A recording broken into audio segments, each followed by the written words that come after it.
Welcome to Victorian Literature. You have a treat in store.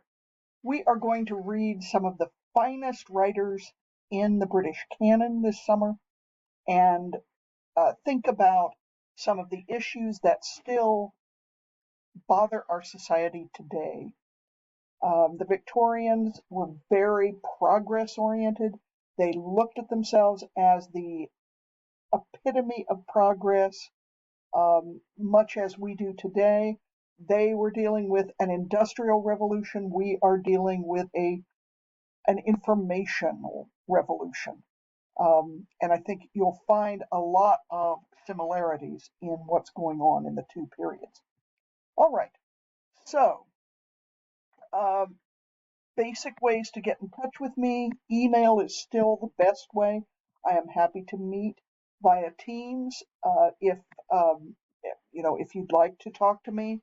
Uh, please feel free to set up a meeting. Just contact me through email. This is, of course, an online course. There are no required textbooks, though you may want to check out library books for our two novels, Great Expectations and Tess of the D'Urbervilles.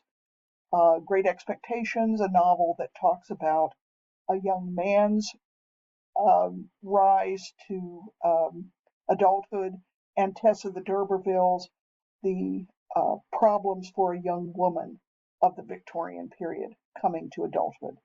And so I think that gives you a fairly good portrait of gender in the Victorian period. And that's my rationale for choosing those selections. Of course, learning outcomes. Students will identify main social, political, artistic, and scientific concerns. Students will analyze major canonical and non-canonical works. Students will develop research and writing skills, and students will demonstrate the ability to use different critical interpretations. More about that as we go through the course. So, what am I asking you to do this summer? Weekly reading quizzes, which may be taken twice. You will do 5 two-page papers, analysis papers. Because it's a 10-week course, you will have one paper due every 2 weeks, but it could be on works read the first week of that 2-week period or the second week, your choice. But you will know ahead of time what the assignments are, so you can think about that as you're reading. Instead of a full-length research paper, which seems to me to be pushing it in a 5-week course, I'm going to ask you to annotate 5 sources on a particular topic of interest. I'll ask you to choose a work that we studied in class and do a thematic study based on one of the critical approaches. More about that as we go through the class.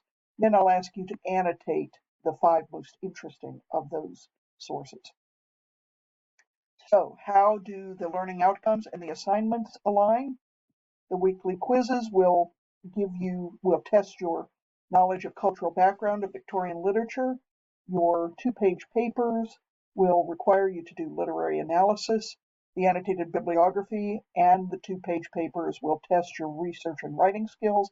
And for critical interpretation, both the 2-page papers and the annotated bibliography will be important. All right, so the weekly quizzes worth 20 points each, total 200 points.